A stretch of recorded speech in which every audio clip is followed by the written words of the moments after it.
তো হাই বন্ধুরা, তোমরা কেমন আছো? আশা করি অনেকে ভালো আছো এবং ভালো থাকো। তো তোমাদের জন্য আবার একটা নতুন ভিডিও নিয়ে চলে এলাম, আর ভিডিওটা হচ্ছে বর্ধমান ধান ক্ষেতের জন্য, কারণ বর্ধমান ধান এটা বেস্ট অনেকজনাই জানে। তো গ্রামের কিছু সৌন্দর্য আমি দেখাতে পারিনি, তার কারণ হচ্ছে আমি অনেকটা ব্যস্ত ছিলাম এবং আমাকে ভিডিওর সাইডেও আমাকে জব করতে হয় এবং ভিডিও আমাকে নিজেই এডিট করতে হয়, তাই আমি ভিডিও দিতে পারি না, সবসময় অনেকটাই লেট হয়। তো আজকে যখন এসছি আমি একটা কাজের জন্য, তো আমি ভাবলাম যে তোমাদেরকে কিছুটা দেখানো যাক। তো আমার একটা বাঁশের প্রয়োজন, আর বাঁশটা এই কারণেই লাগবে কারণ হচ্ছে আমার বাড়ির সামনে আমি একটু ছোট করে ঘিরেছি। আমাদের প্রায় অনেক ছাগল, তার কারণে আমাকে ঘিরতে হবে জায়গাটা, নাহলে ছাগলে পুরো সবজি খেয়ে নেবে, যাই হবে ওরাই খেয়ে নেবে, আমরা কিছুই খেতে পাবো না। তো সেই ভেবে আমি চলে গেলাম আমার নানুদের বাঁশ ঝাড়ের কাছে, আর সেখানে আছে আমাদের বাঁশ কাটা, আমার নানু কেটে রেখেছে, ওখান থেকে বাঁশ নিয়ে আসবো। তো দেখো বন্ধুরা, এদিককার ধান কাটা হয়ে গেছে আর অনেক ভুঁইয়ের কাটা হয়নি। তো যারা কাটতে পেরেছে তারা বাড়ি নিয়ে চলে গেছে, যারা কাটতে পারেনি তাদের ধানের অবস্থা খুবই খারাপ। তাদের ফসল একদম যা তা অবস্থা, তোমরা দেখতেই পাচ্ছ যে কেমন ধারা ফসলটা হয়েছে। যারা নিয়ে যেতে পারেনি তাদের ফসলগুলো দেখো, খুব খারাপ অবস্থা। তো এই মাঠে এখন কেউ নেই, পুরো ফাঁকা মাঠ, আমি একাই যাচ্ছি, আশেপাশে কেউ নেই। তোমরা দেখতেই পাচ্ছ, দেখো আশেপাশে কেউ নেই, খুব ফাঁকা এলাকা।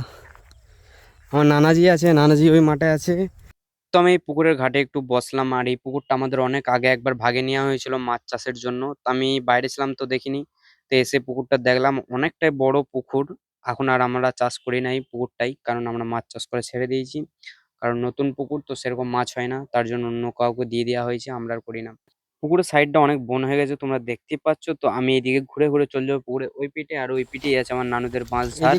তো আমি এদিকে একটু উঠে পুকুরের সৌন্দর্যটা তোমাদেরকে দেখাই। দেখো কতটা বড় পুকুর, দেখতেই পাচ্ছ। এই দেখো, আরে এই যে গাছগুলো এটা আমার আব্বুজি লাগিয়েছে, ওইদিকেও আর কটা গাছ আছে ওখানে আমার আব্বুজি লাগিয়েছে। আর একটা বন্ধু ছিল আব্বুজির, তো তারা দুজন মিলে গাছটা লাগিয়েছিল।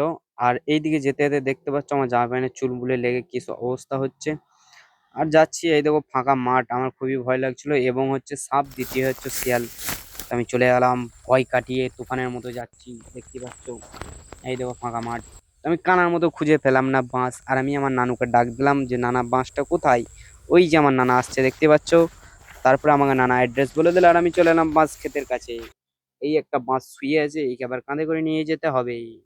তো বন্ধুরা দেখতে পাচ্ছ তাল গাছ, তো আমাদের এদিকে অনেক তাল গাছ, খেজুর গাছ, অনেক কিছুই গাছ আছে, যার কারণে আমরা অনেক সুযোগ সুবিধা পাই।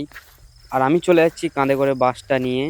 আর এই দেখো আমার নানুজি যাচ্ছে ডন বাদশার মতো।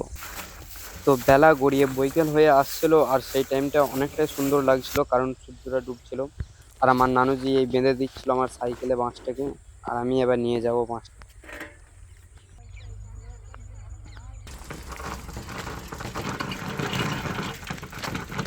তো আমাদের এদিকে খেজুর গাছটা অনেক, তার কারণে অনেকজন আসে আমাদের শীতকালে এখানে খেজুরের রস বার করতে, আর সেটা গুড় করে, সেটা খুবই সুন্দর লাগে। তো সেটাও একদিন দেখাবো।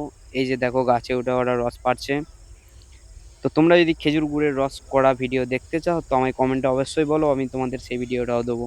তো আমার ভিডিও যদি ভালো লেগে থাকে অবশ্যই চ্যানেলটা সাবস্ক্রাইব করবে, আর তোমাদের জন্য এরকম সুন্দর সুন্দর ভিডিও আবার নিয়ে চলে আসবো। তো আজকের জন্য এতটাই, আবার তোমাদের জন্য নেক্সট ভিডিও নিয়ে আসছি। চলো বাই।